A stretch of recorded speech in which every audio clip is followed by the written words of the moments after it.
All right, this afternoon, it is my privilege and honor to have with us MPP Randy Hillier. Randy, thank you so much for taking the time and logging on to chat with me a little bit.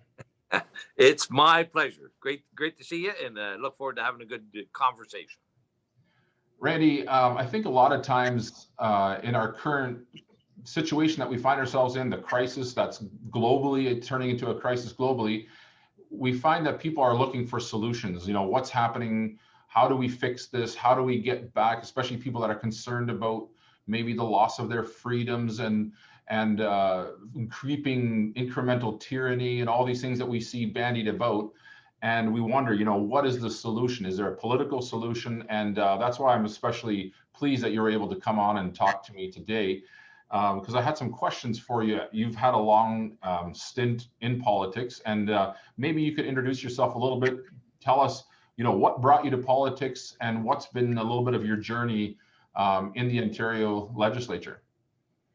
Well, I've been in elected office, and I'd like to say that I'm an elected representative. The term politician is a little bit distasteful for me, because politics is a distasteful environment when you get into the partisanship and the political operations. And I try to keep myself away from those less desirable elements of democracy. So I've been in office for 14 years. I've been elected 4 times. I was elected as a progressive conservative member. So I was part of a caucus, and now I sit as an independent. And I should just say, back in 2007, when I first ran for the nomination, I told the people who were voting that day that first and foremost, my allegiance would always be to the people of Lanark, Frontenac, and Kingston, and that my allegiance to the party would be a distant second to the allegiance to the constituents. And I think that's what people expect deep down. And I think and I know this, that is the design of our representative democracy, is that in the Ontario legislature, we have 124 elected representatives who are there to bring perspectives, views, and ideas forward to best represent their constituents and to vote in the best interests of their constituents. So, but we've seen so much, and each year I've been in an elected office, it gets worse, where the elected representative has less ability to do that, to discharge their responsibilities, and a greater expectation is applied by both the party leader and the party. Ontario, in my example, but it applies to all parties, all those other administrative and management levels and party people who are outside of Parliament have a much bigger role and determination of what the elected member is to do. So, and now we're at this point where anybody who has a dissenting view or an alternative view is, if they speak publicly about it, they will be removed from the caucus, and the party will prevent that individual from seeking re-election with that party.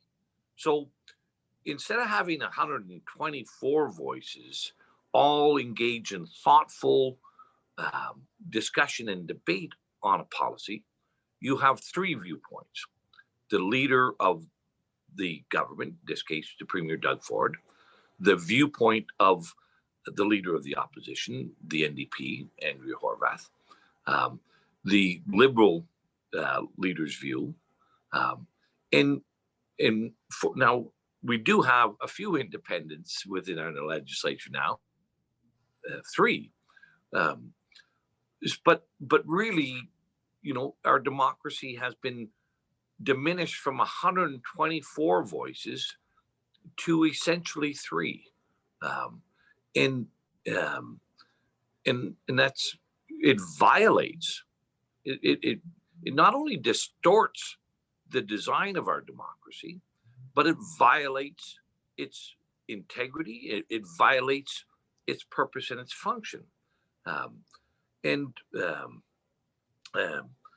so, you know, I got into politics because I knew there was things wrong back in 2007.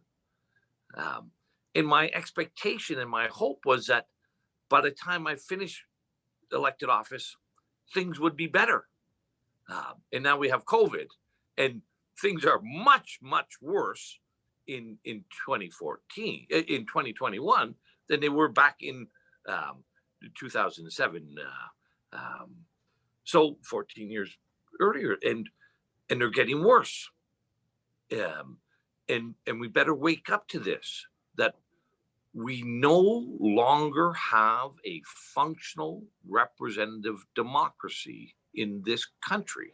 And I'm going to reemphasize that because we need to wake people up to this. We no longer have a functional representative democracy. I'm not sure what we would call it, what would best describe it, but it is neither representative nor is it democratic. Yeah, it seems like we've gone to, you know, the king with a few of his faithful knights that just ride around him and ride wherever he wants to ride, doesn't it? Yeah, it's not much different than a medieval king and his courtiers, and you know, and the courtiers are not, they're not cabinet. Okay, as we saw with Justin Trudeau, with Jody Wilson-Raybould, who wanted to uphold principles of her office and the integrity of the legislation, and she was kicked out for that. So it's not even the cabinet. You know, we have all these other influences within the party apparatus that most people don't see. You know, and I'm sure most people will realize that money has a big level of influence in politics, but it's not just money. There's many people who are not elected, but who are attached to political parties, who have the greatest level of influence. Some people may look at them and say lobbyists can have that, can be the courtiers of today's King Doug Ford in Ontario. So, yeah, it seems like it might be time for us to ride up there and bring him a new Magna Carta to sign, right?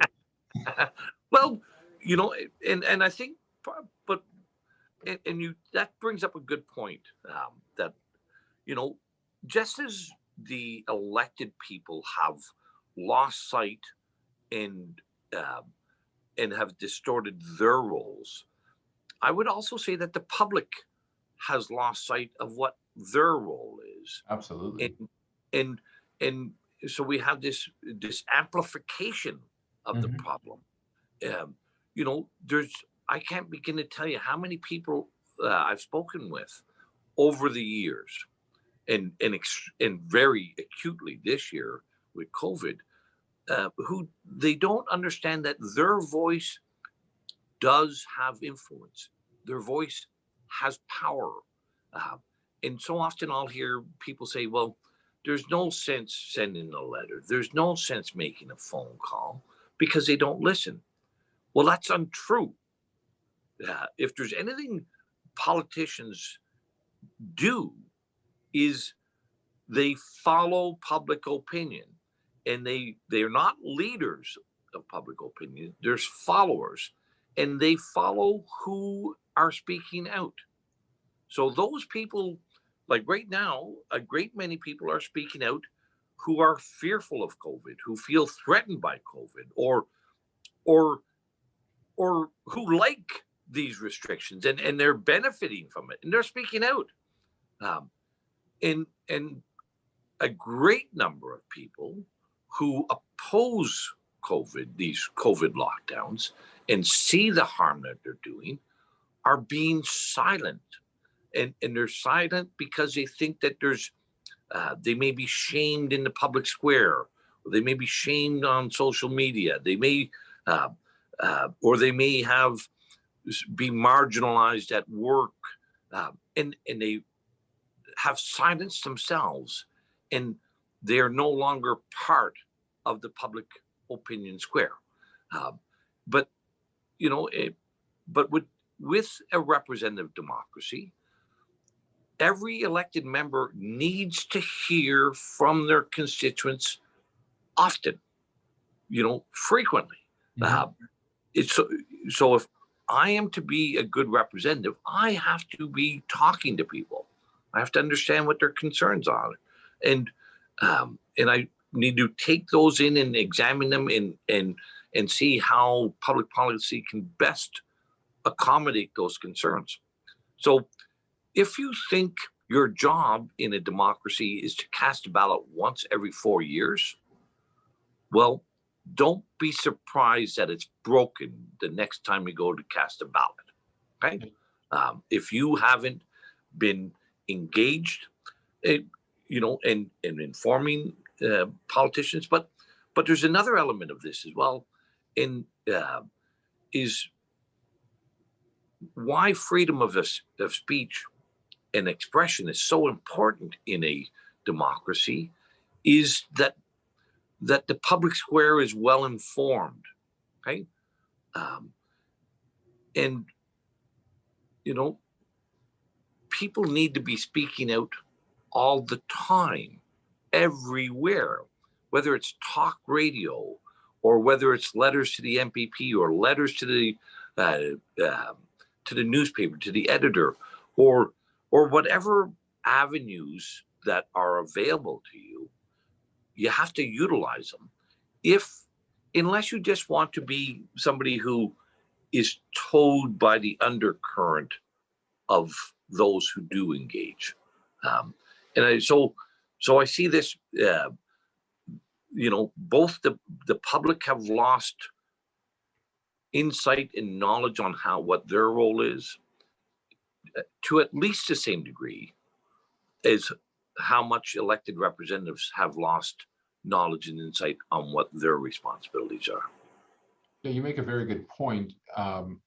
We've had decades, if you will, of mostly prosperity and improvement in our lifestyles, and people have, they seem to have more, and they were doing better, and the middle class was, for the most part, growing. And post-war, there was like a 70-year period of just a lot of wealth building, right? And it seems that produces an apathetic society that assumes that it'll always be this way. I don't need to be involved.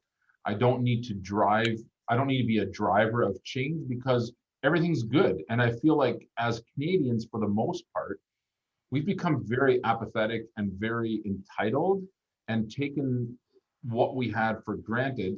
And at the same time, by not demanding more accountability, we have allowed and have played a part in this distancing of our representatives from us, and the consolidation of power in the hands of just a few people. Yeah, no, I would agree with that. I see affluence has been a big, I don't think it's cause, but I think there's a correlation between affluence and apathy. I think there's also a correlation between affluence and the extreme nihilism that we're also seeing within society. There's a great many, if you look at Maslow's hierarchy of needs, when you are focusing your attention on the essential needs of the individual, of yourself and your family, providing food and shelter, clothing, you're going to be much more aware of the things that impact your ability to provide your essential needs. But as you get up to the top of that pyramid and that usually comes along with affluence and wealth, as long as your wealth is not being disturbed, you really have less interest in things. And your golf game is more important than transparency and accountability in government. And your desire to watch a football game or a hockey game is more important than attending church or having other concerns or interests with policy development. So there is something that's going on here during COVID that is a result of our prosperity, of our affluence. And in the old days, when an old adage from when I was a child was it applied to farms, but you could apply it to any family business. And it was shirt sleeves to shirt sleeves in 3 generations. Right. So you know what that adage is. I do, yeah. And you see that in many businesses and farms, right? Absolutely. The cycle, right? And I feel like we're there almost there as a society. I agree. As a society now, we have lost sight of the importance of our role and the efforts and the labors required. Like and I think it goes something like this, Herbert, is, there's a great many people who were born into affluence, if I go back, Prime Minister now. Well, that's right. And right. And he actually knows what work is, and he doesn't know what effort is, and he's never faced the challenges and the adversity of life that, and adversity is a good thing because it builds character, right? It builds substance. And if you've never had adversity in your life, if you've never had overwhelming challenges and obstacles to get over, well, you're going to be less of a man. You're going to be less of a person. And that's what flips you back into the shirt sleeves role, is because, and I think as a society, and we could expand that out to the Western world, because it's not just Canada and the States that have enjoyed the benefits of prosperity and affluence. It has been indeed the Western world, and that's where you can also see that where COVID has been the most damaging, okay, has been in the developed Western world, okay, like, and viruses can't distinguish prosperity, but you don't hear and you don't see other less developed countries experiencing the same degree of problems. And like if you're over in Africa, if you're over in Uganda or Kenya or whatever, malaria is still a much bigger problem than COVID. Providing for food and shelter and for your families is a far greater danger than COVID. And we don't hear anything but that. So, and I think it's just, we become acutely aware and have magnified the threat in our own minds because of that correlation with affluence and also that correlation with nihilism that we're seeing happening. Yeah, and I think another thing that we've lost or are losing as a society is an ability to have a reasonable discussion about the facts. I find that there's an overwhelming pressure now to accept one narrative, right? We can no longer, and I think that's gone into the politics and the elected officials, is like they can't really have this back and forth. I was really hoping that by this time in this COVID pandemic, that we would have, open discussion in the legislature. There would be debates. Should we do, testing this way, or should testing be done this way? What is the economic impact on this? What is the economic impact versus this? And yet I see that at the top, the decisions are very much top down, not a lot of discussion, and that it translates into society as a whole, where it's either you accept this or you get kicked out of the party, you accept this, or you're supposed to get kicked out of the neighborhood almost. You know what I'm saying? Like, it's like it translates right down to the daily life of the people, what is happening at the top. Yeah, I think there's two elements here that need examination. And the first part is, people need to realize this about in the political discussions these days. And I've often shared this story, back in 2007, when I first got elected, I thought, what is an electrician from Lanark County going to do around the caucus table and around the great chamber of debates within the legislature?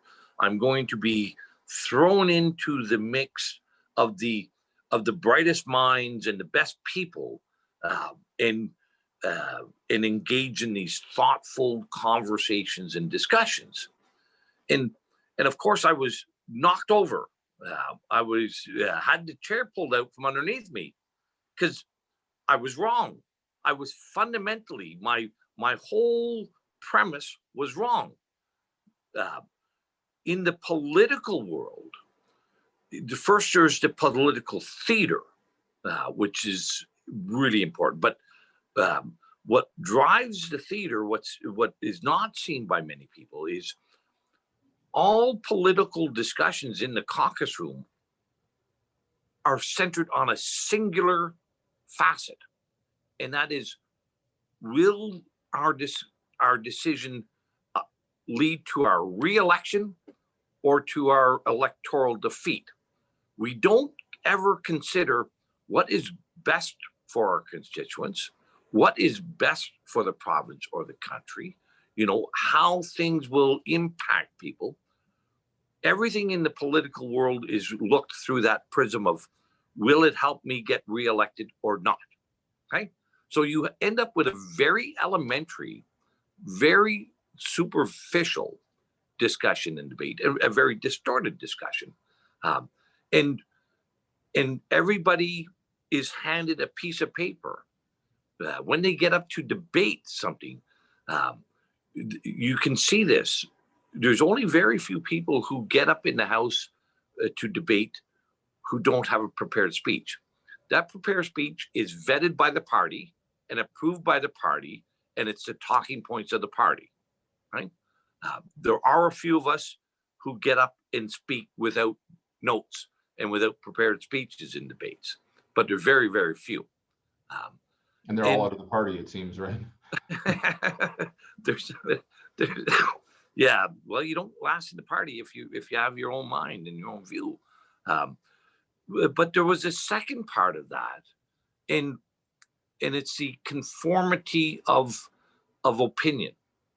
And again, this is one of the elements of nihilism. Is Nietzsche said it this way, and Nietzsche also said that this nihilism would be the greatest crisis in the history of humanity, and whether or not we could ever get through it, he was not sure. And that was over 100 years ago, when he said that. But one of the elements of it is this: is he characterized it as dehumanized conformity. Mm-hmm. Okay, where and it goes something like this: that you can only be an individual if you conform. It's one of these great paradoxes that people see their uniqueness through conformity, and there's all kinds of other contributing factors here that has led to this, I think. But like social media, we know the term echo chambers are used frequently. There's but there's also this element of, and we saw it originally, we called it political correctness, and I remember back in the 70s about political correctness, and and it just kept growing and growing. And it's neither political nor is it correct. Right. This is this actually, people have lost sight and lost the understanding of the purpose of opinions. And I was on TVO The Agenda the other night, and here's the other new term that is coming up frequently nowadays, is dissenting views are not seen as dissenting views, but they're seen as misinformation. Correct. And I said, I had three people on the other side of the equation on this panel discussion on TVO The Agenda. And I said to him, I said, this is wrong, to characterize dissent as misinformation. I said, we can all look at a set of facts. We can all look at that same data, the same evidence, and due to our own experiences and our own perspectives, we can draw different conclusions from the same data, from the same evidence. And we should. Yeah, that's actually forms the basis of a functioning society, right? Is when we debate and we discuss and we've made the best player win, right? That's the idea. But now we're characterizing it as misinformation. And we also see this that,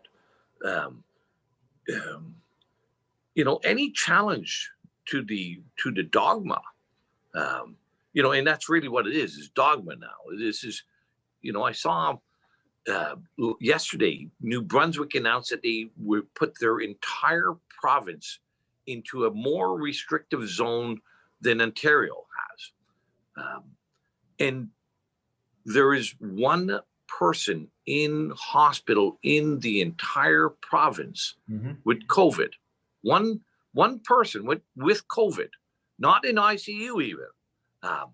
And that has justified the complete lockdown for an entire province. By any measure, that's irrational. It is irresponsible. It is not reasonable. But it's being done. And very few people are speaking out about it. And again, you can't have a functional society if there isn't the encouragement to have dissenting views. Yeah, and I think what I found in this last, 10 months now, I've met so many people that are immigrants to Canada that came here because they came from places where they couldn't have a dissenting. There was no opinion except the opinion of the government. Yeah. And these were probably some of the first people to really realize what was actually happening in the last year. And I speak to many of them and they're stunned. My wife's family, for example, she escaped from the Soviet Union when she was a 6-year-old girl in 1989. Her family was able to get an exit visa and get out and go back to Germany after 200 years, of being expatriates in the Soviet Union. Yeah. And her parents, my in-laws now, are feeling like they're living in a dream. Like, did we do all of that only to have our societies acquiesce completely without a discussion, with just a few people saying, this is what's going on and this is what you're going to do? And now, once again, like when she was a little girl, we meet secretly in homes, we sing, we pray, we worship, and draw the blinds, close the windows so that the neighbors can't hear us. And she says, well, that's what I thought we fled. I thought that's why. She still remembers the day she walked through the Moscow airport, came out of the exit customs control, and went through and saw the Western terminal ready to fly to Germany. And the moment, like, we're free. Yeah. And now it's so real because she's like, my wife is now saying, what happened? Why are Canadians not saying anything? Look at the country that that we had. Look at the freedom, and people are saying, oh no, this is for the greater good. This is the new normal. And there's no discussion. We should be having the most intense discussion and debate on the future of our country right now. Yeah. Well, and now, but we are problematic, and we are troublemakers, and we are anti-maskers and anti-everything, which we're not. We're only pro-freedom and pro-open discussion.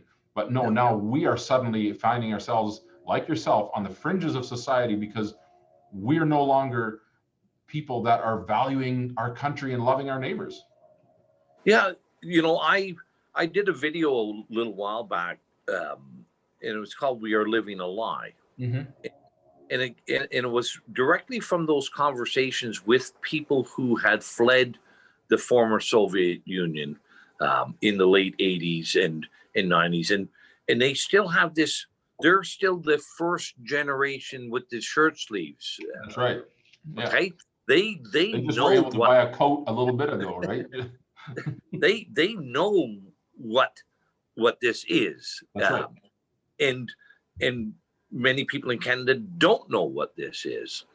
And but one of the messages that came through loud and clear to me in those conversations was everybody in the former Soviet Union knew they were living a lie. Mm-hmm. Right? They knew when Pravda in TASS said, "You're living in a worker's paradise." They knew that was a lie. It was a falsehood. Yeah. When they would say that they were living in the land of plenty, and then they'd go to the supermarket and there'd be no food on the shelves. Mm-hmm. They knew it was a lie, and you go through all this. That they were told that. Unlike the West, there was no crime in the Soviet Union, and there was no scandals, and there was no corruption. Well, they knew that all to be a total fabrication and a falsehood, but they didn't speak out. They didn't speak out because they were fearful of consequences of speaking out. And and I said in that video that that's truly what built and imprisoned the people in the former Soviet Union was their fearfulness to speak out. Mm-hmm. That is what built the gulags. And I see, I see Canadians doing the same thing. And like I grew up in a time, most of my friends' parents, many of them fought in the war, and uncles and aunts, and the war was not that far removed from my upbringing. Yeah, it was still looking over your shoulder right there, right? The specter of what had been, right? And we learned that, okay, so we got to be cautious. We got to be careful about these things because this could happen again. Mm-hmm. And there's too many of our youth, and it's not just youth, but there's a lot of people that are too far removed from that understanding that don't think it's possible. Well, no, you're wrong. It's very possible, and I would say it's at hand. Yeah, I think when we see, for me, what's particularly galling is when the primary currency is fear. Yeah, that's when I wonder what's actually happening. Because if you have to move the populace, if you have to move your employees, if you have to bring your customers in by fear, well, then you don't have a good product to sell, right? And you're not you don't have a good environment because people motivated by fear are doing all the right things for all the wrong reasons.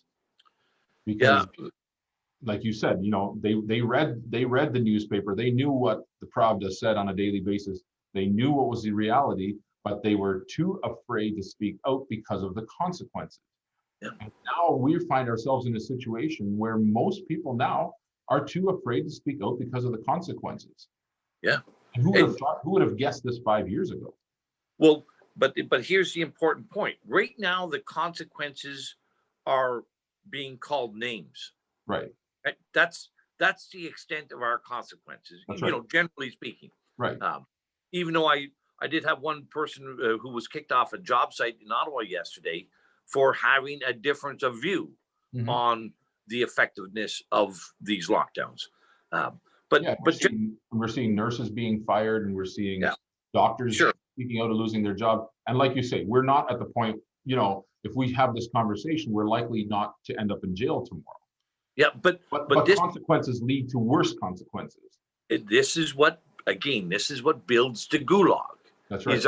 Is our fear, our inability, or our lack of courage and resolve and gumption to speak out, is just empowers the other side evermore and evermore. And it's an appetite that can't be slated. It can't be sated. It can't be, you know, the appetite for evil, the appetite for authority, the appetite for power can never be satisfied. And, you know, so if we're not willing to accept being called names, right, that's going to lead to the being removed from your jobs. It's going to lead to being charged and fined for having a voice. It's going to lead to ever greater and darker outcomes. And really, you know, again, I'm from a different era than a lot of people, but you know, as a child, we learn that, you know, sticks and stones may break our bones, but names will never hurt me. Like I don't care what somebody says on social media. They can call me whatever they want. I don't care. And I see that as more of a reflective of their diminished character and their diminished intellect. If the only thing they can do to counter my views are to call me names. You know, be a man, get up and do things properly instead of hiding in the background with an anonymous handle calling me names. Bugger off. Yeah. I always say the tool of the bully is the name calling and the diminishing of the other person, right? And the tool of the intellectual is that of the facts, the truth. Yeah. And oftentimes when the truth is present, the words don't have to be plenteous because it speaks for itself, right? So if there's a lot of fear of the truth too right now, because the truth, you know, like I'm paraphrasing, I think, Mark Twain, but it's easier to be deceived than to admit that you've been deceived. Yeah. I think right now a lot of people are kind of worried that maybe they've been deceived, so they'd rather just continue the illusion because it's more comfortable than to admit, because when you start unraveling the story, it'll unravel farther than we probably even think, because it would uncover a lot of things that we would probably not have wanted to admit that were really there. Yeah. No, I wrote about this last summer in one of my op-ed pieces, and it was clear to me at that time is, you know, not only that the political class were fearful of speaking truthfully and fearful of the consequences of telling people, oops, we made a mistake. We exaggerated and over responded to this. But I said there's a corollary of that as well, and is that people are going to have to also accept humility in this as well, that they were wrong, that our level of fear that we generated ourselves, even though much of it was instilled by government and by media, you know, much of it was also self-generated. Yeah, people allowed it to take root. Sure. And we're participatory in it, right? Yeah. So there's, you know, and I don't think people there's a lot of people who don't want to accept their role and be humble in forgiving themselves for their role in this. And I think the other part of that fear as well is that, and there's a clear and distinct divide that I see in society between those who promote the COVID reaction and those who oppose the measures of COVID. And, and a lot of people who are opposing the measures of COVID will often be mothers of young children. Often they'll be blue collar, that working class individual, but also people of faith, and I think people of faith don't have such a, they have a different view of the future, just as mothers of young children, they have a different view of the future, because their future is seen through the joy and the happiness and the fun of their child, and then on the other side, back in the 70s and 80s, we used to call them dinks, double income, no kids, and another term was yuppies, young, urban, upwardly mobile professionals and stuff, and they'll be in the white collar jobs, and maybe instead of having two kids that are running around in the backyard or on the couch watching TV with them, they'll have two little Bichon Frises or two cats on the couch with them instead of two kids, and they see the future through a very different perspective, and I would say for many of them, they like this. The idea of a loss of freedom and the loss of opinion and expression, well, that's all good for them. They've got more time. They don't have to commute into the office, and they can walk their Bichon Frise or take their and life is good. But I do see that distinction, and faith has a big part of that as well in being able to confront one's fears. So to circle back to our conversation at the beginning, I know we talked about people getting, the MPPs or MPs getting kicked out of the party. Can you give us a Coles Notes version? What's it like? I think you were kicked out not once, but twice out of your caucus, right?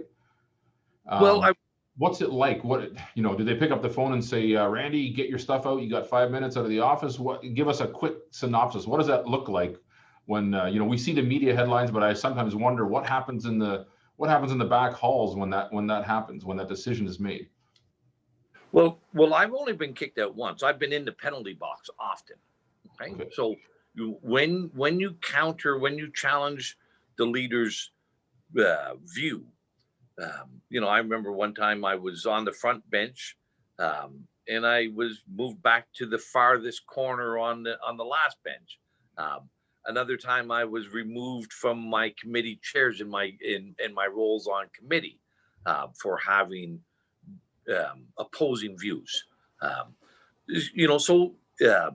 then there was also where they would just not put you into the speaking rotation, actually, prevent you from having any role in question period and in discussion and debate. So the penalties are various. Yeah, and some people see the expulsion from caucus or the leaving caucus as the ultimate penalty. I've come to learn that it was the ultimate freedom, and it was the ultimate benefit. Because now the only time I had to modify or moderate my views was as a result of what I thought was an appropriate response for the benefit of my constituents, not for some other extra parliamentary body. So, but yeah, when I was suspended from caucus, I got a phone call. No, I didn't even get. Well, the media knew about it before I knew about it. Okay, and I'm sure that's the same thing that happened with MPP Babber last week. I'm sure the media got the notice before Roman did, and I'm pretty sure that that's what happened with Belinda as well. So, for me, it was a little bit different because I was suspended at first. And then we entered into a number of negotiations to see about me returning to caucus. And I felt the terms and conditions that they wanted, I found them to be objectionable, and I found them to be offensive.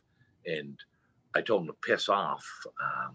And then I got the note after I told them to piss off. If they were not going to ensure that I had the latitude to speak freely, that I wasn't interested in returning to their caucus. So they said, okay, you're gone. But, and I guess could be a lot more to be said about that. Because it's not so clearly understood, but I was part of that team for a dozen years, and these are your colleagues. These are, think of it as the people that you go to work with every day, or the people that you go to the pub on a Friday afternoon, the regulars. These are the regulars. They're your regulars. Right. This is your circle of friends too, right? And Yeah. your colleagues. Yeah.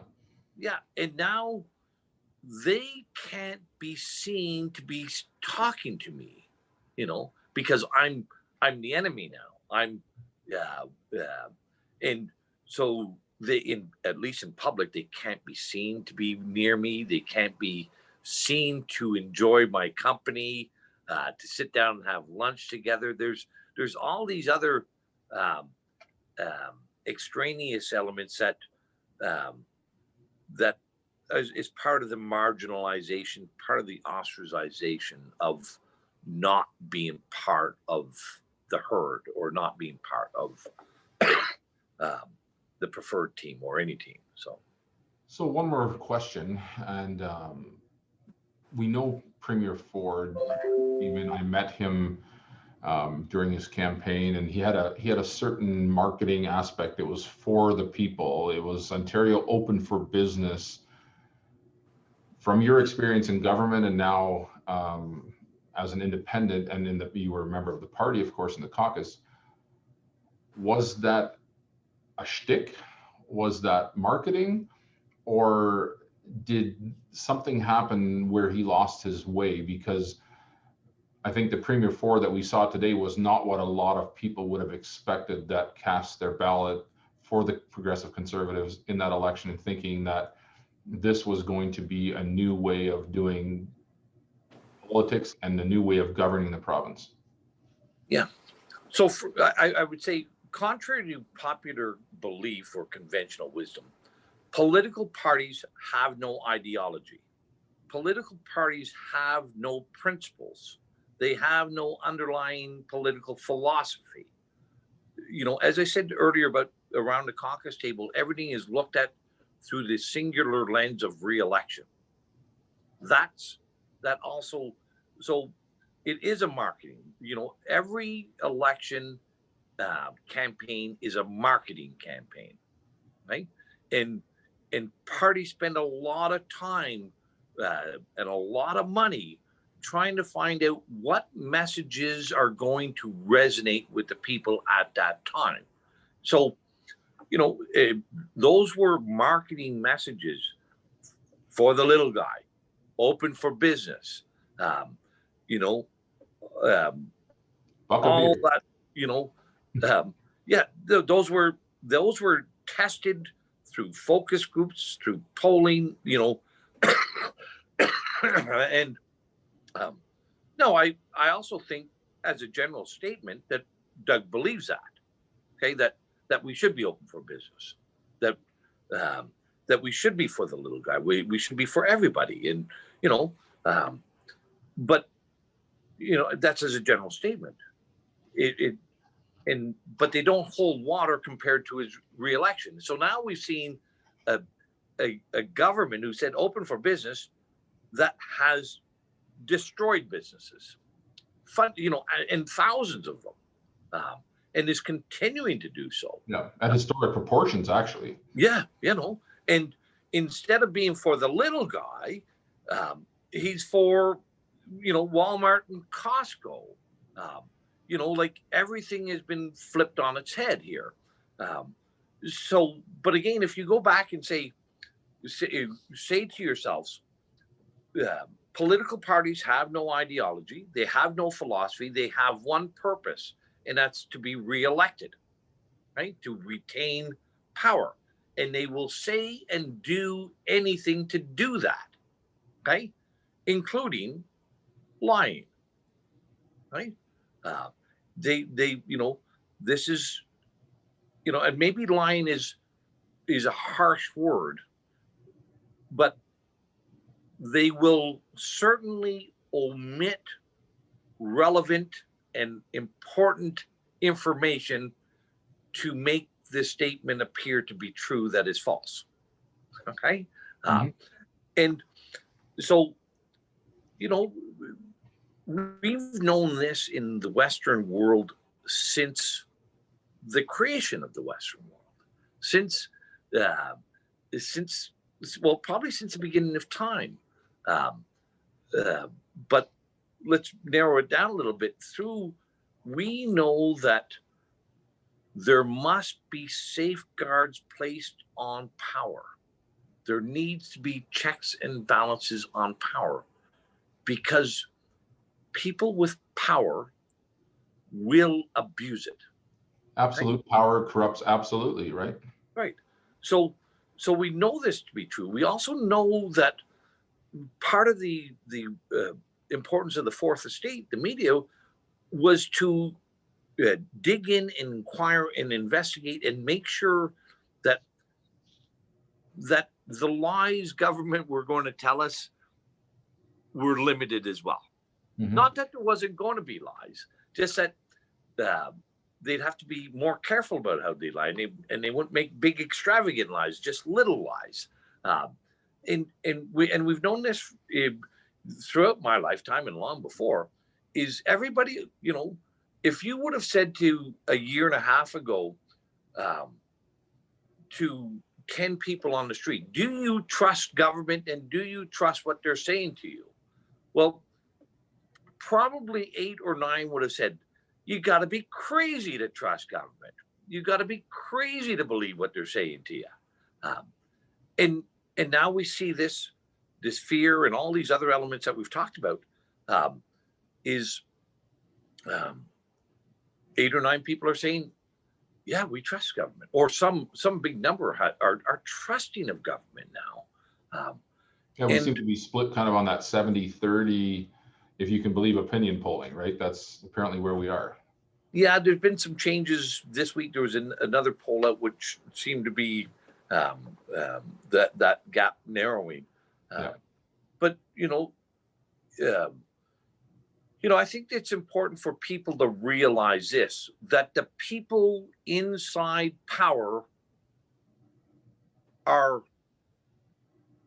often outside of your influence. Right? The people within power care little for your well-being or your benefit. What they care about is your vote the next election, right? And we're doing a great disservice to ourselves, to our communities, and this is the most hurtful thing. We're doing such hurtful and jeopardizing our children's futures and our grandchildren's future. They will live in the gulags that we're building today with our fear. That's a powerful statement. And in closing, what would you say to the people of Ontario? How can they begin to affect change in very meaningful, practical ways if we know that the population is afraid, many of them are upset, many of them are not satisfied, but they, like you said earlier, they think there's nothing I can do. What are 3 things that people can do right now from their home to begin to put the pressure on? The first thing that they should do, in my view, and this all depends on one's own capacities and one's own abilities. Sure. But if you can, write up a letter to your school board trustee.